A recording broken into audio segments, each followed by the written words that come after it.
This is an excerpt from Swami Kriyananda's book, In Divine Friendship. Swami Kriyananda writes, "In my relationship with Master, I have found that I am the most in tune with him when I don't have the thought of what I am getting from him, but dwell rather in the thought of what I am giving to him.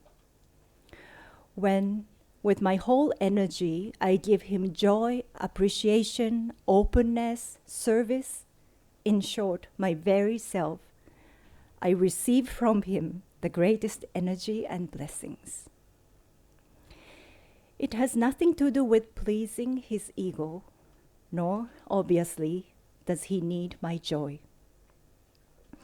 It is rather that open feeling in myself puts me onto that wavelength on which he himself functions, because his own energy is always directed toward giving, not taking. If I can lift myself at least somewhat up to that giving level, rather than thinking only of gaining for myself, I am able to receive much more. Perhaps the disciple also helps the guru by giving him energy for the fulfillment of his mission. At any rate, the disciple certainly gains from what he gives to the guru. Even now, long after Master's earthly life, I find that my highest attunement comes from thinking not in terms of my work, but rather of how can I do your work? But whenever I've allowed thoughts like these to come in, what do I want? Or how am I going to grow? Or what am I going to get out of it? Because after all, you're there already, whereas I'm the one who needs to advance spiritually. I've always sunk to a lower level, and there has been no blissful inner flow. In self-giving, especially to Master, I have always gained the most inwardly. We must try, but our self-effort must be directed primarily toward deepening our attunement with the Guru, not as a person, but as a channel for the infinite Lord.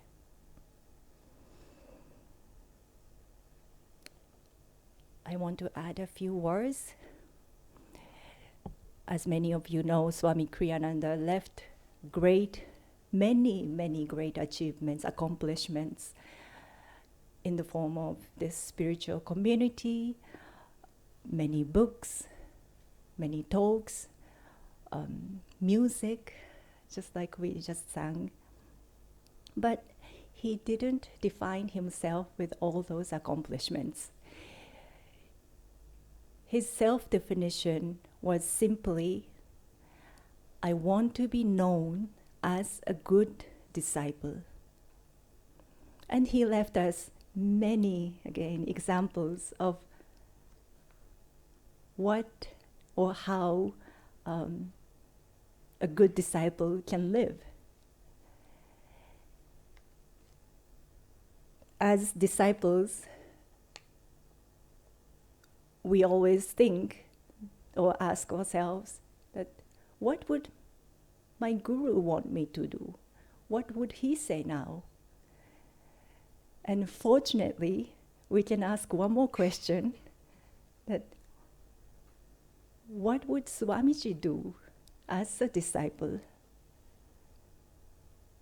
And as it was in this reading, we can always remember to live in the thought of what I am giving to the Guru, and ask ourselves, how can I do your work? Let's look for just a moment at a story that most of us know already. And we go back to September 1948. Swamiji tells us, in a bookstore on Fifth Avenue in New York City, I found an entire section of books on Indian philosophy, the Upanishads, the Bhagavad Gita, the Ramayana, the Mahabharata, books on yoga. I finished scanning the shelves, then stood up to go over them again. This time, the first book I saw was one I hadn't noticed at first. The author's photograph on the cover affected me strangely. Never had I seen any face radiate back to me so much goodness, humility, and love.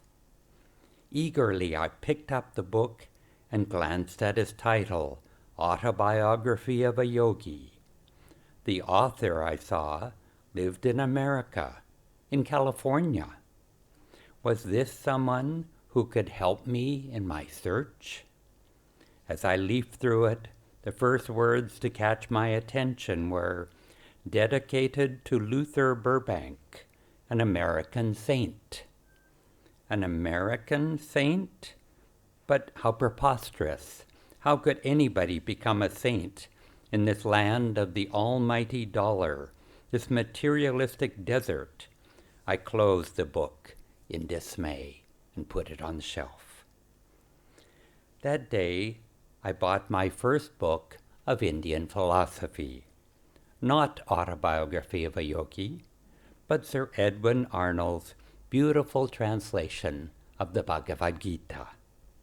For the next couple of days, I devoured what I read, feeling myself soaring through vast skies of wisdom.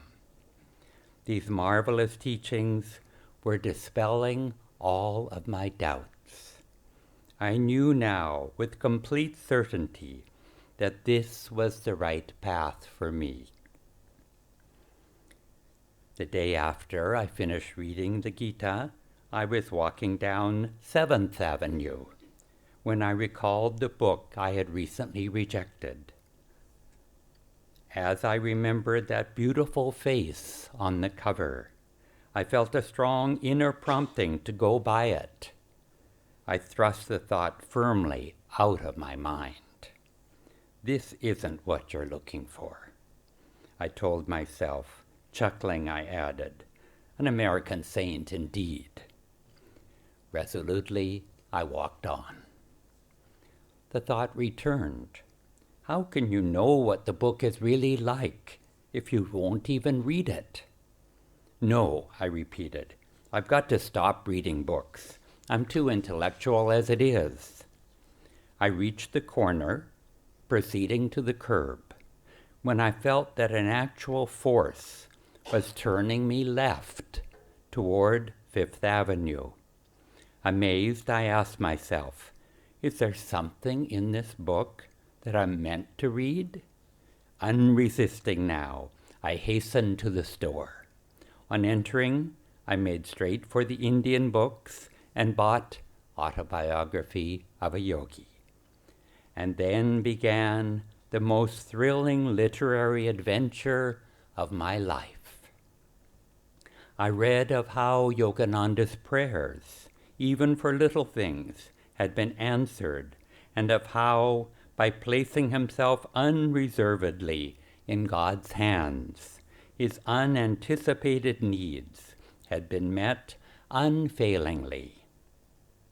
I read of intense love for God, such as I myself yearn to possess, of a relationship with him more intimate, more dear than I had dared to imagine possible.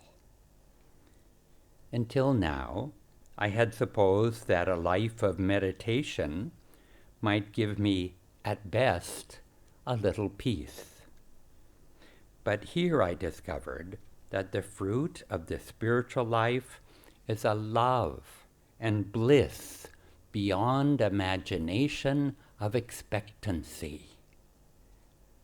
Until recently, I had doubted the value of prayer, but now I learned that God relates individually, lovingly, to each and every seeker.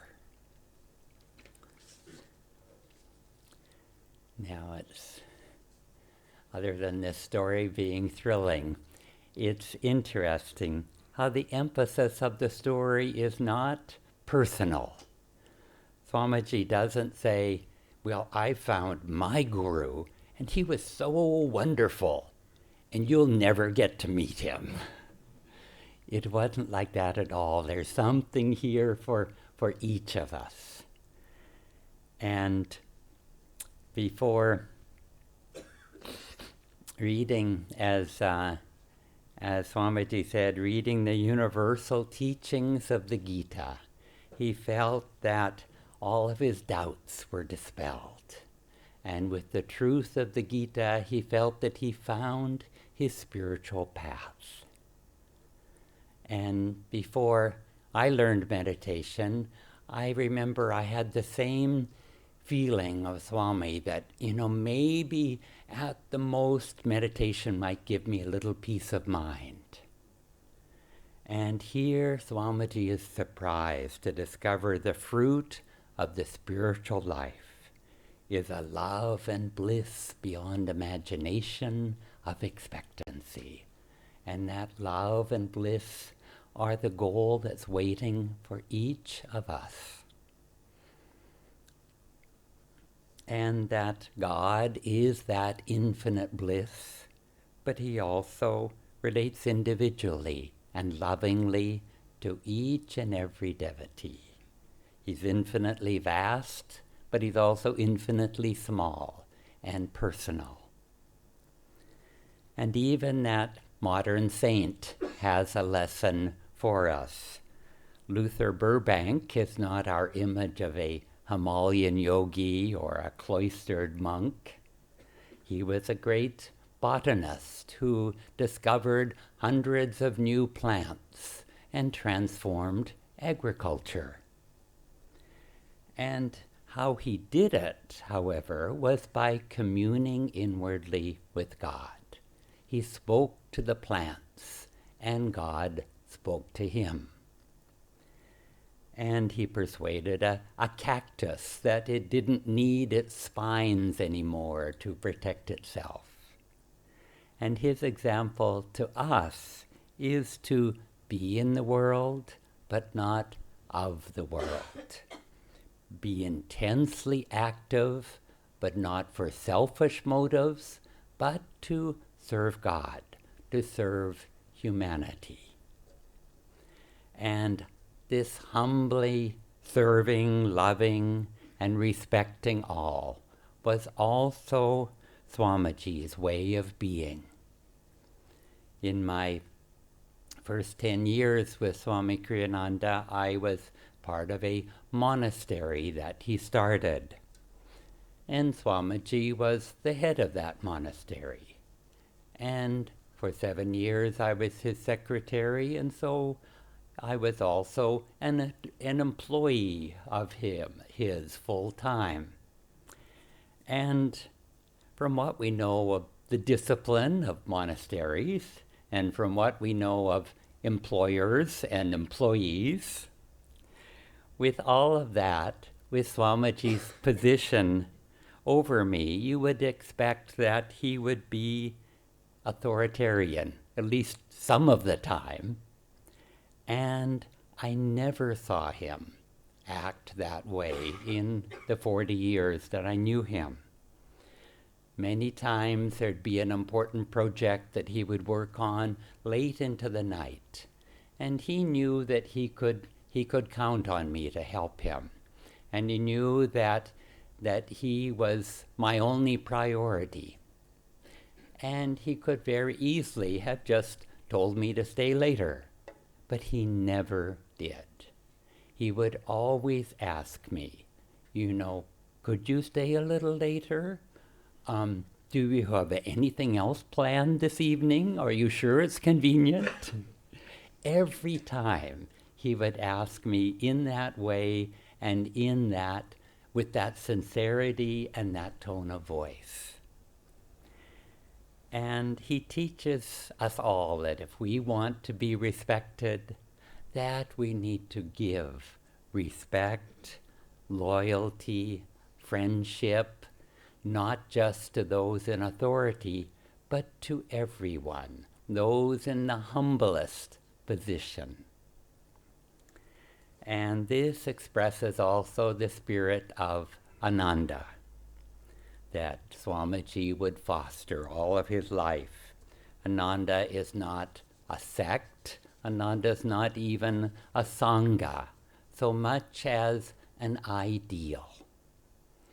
It's a spiritual ideal that we can each live in our lives, no matter what our outer role may be. Thank you.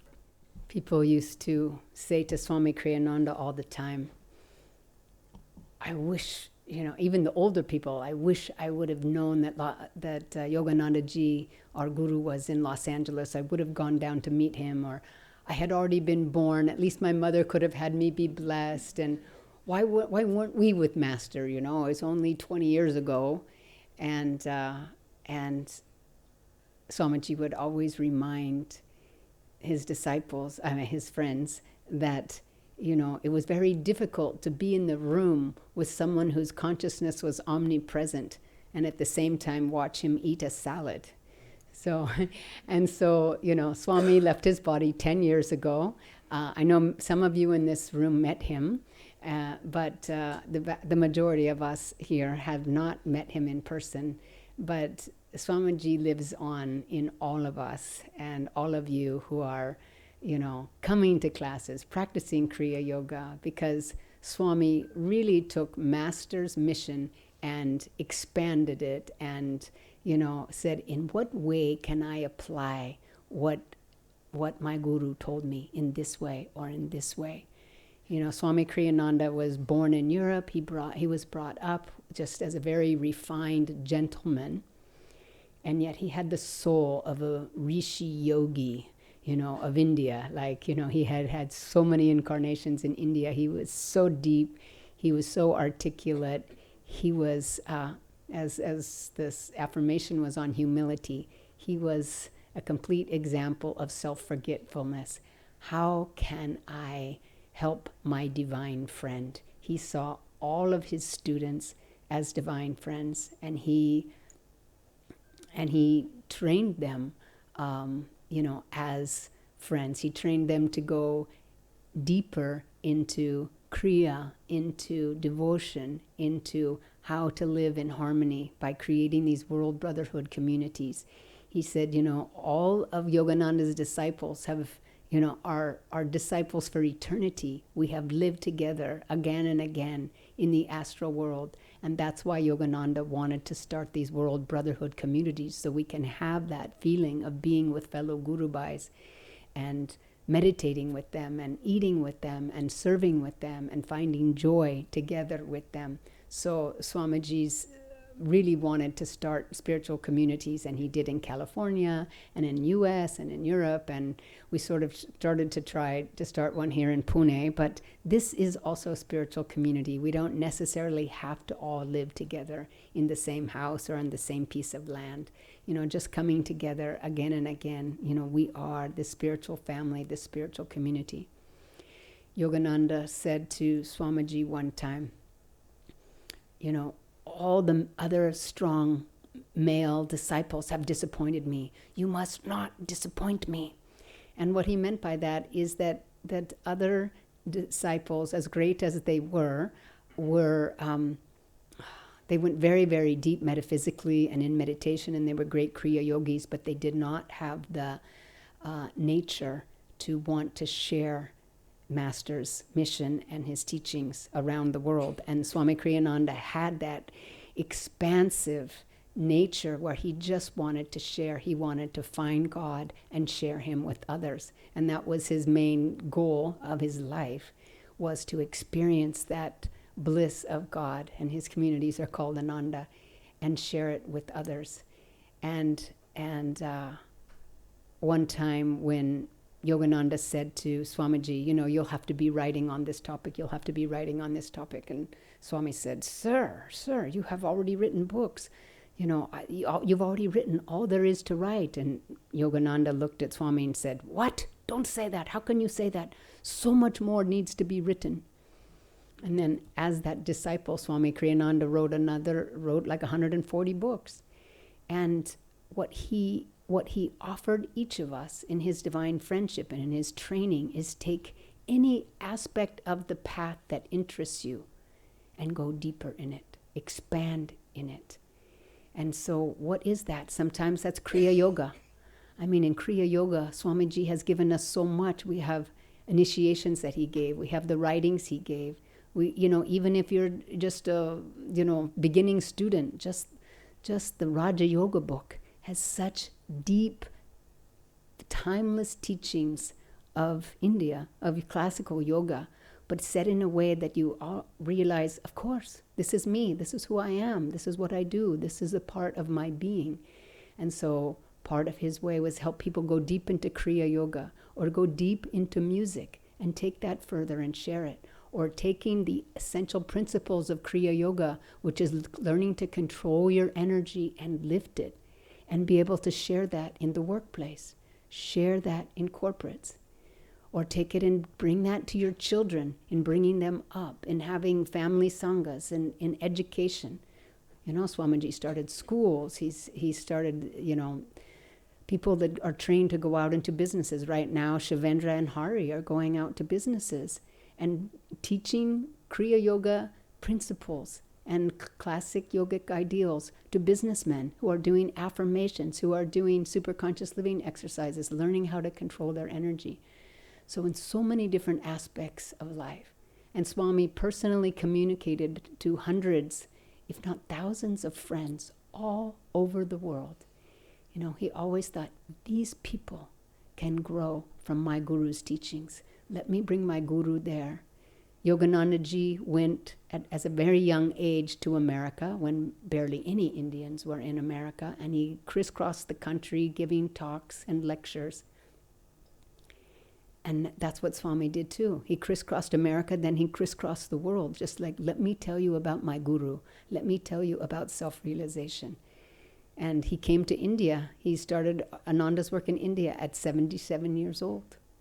And so for the next 10 years, his highest priority was to make Yogananda more and more well-known in the land of his birth. And that was 20 years ago. And in those last 20 years, he has become more and more well-known. And so Swamiji just always was thinking, what can I do to expand, my guru's teaching, to help people have a deeper sense, a deeper experience of who they truly are, and let them feel that bliss within them. He told the students he was training, he said, it's not enough to just introduce them to Yogananda, for example, give them Autobiography of a Yogi, or even to teach them Hong Sa or a beginning level meditation class. You need to help them find bliss. Stay with them until they have an experience of bliss. And so his duty, his teaching to all of us is, you yourself find that experience of God within and share it with all whom you know. Jesus, at his Last Supper, told his disciples, you have been given much. Now it is your responsibility to give also. So we know that Yogananda passed the baton to Swami Kriyananda to keep the mission of self-realization in the world, Kriya Yoga, the belief that God loves us, that these great ones were born to help us experience God's love in our heart. He loves us. And life is eternal. It is not just this material world. Our souls are eternal. And to experience that love and that understanding and that wisdom, and to share it with all. So then Yogananda ji gave that baton to Swami Kriyananda. Swami Kriyananda has given it to many of us. And the idea is, who's going to carry that baton? Keshava and I are getting older. So then who is going to carry that baton? And as disciples of Yogananda, or for those of you who are here or on this spiritual path, it's like it is to each of us to receive the grace, the teachings, the love that our Guru has given us, that Swami Kriyananda has given us, and contemplate, what is it that I have been given? Am I taking advantage of these keys to awakening that I have been given? And if not, let me take advantage of it. And also let me take what I have been given and share it with others so I can help uplift not only my family around me, my colleagues, but the planet. The more light, the more love that we can draw into this world will be transformed.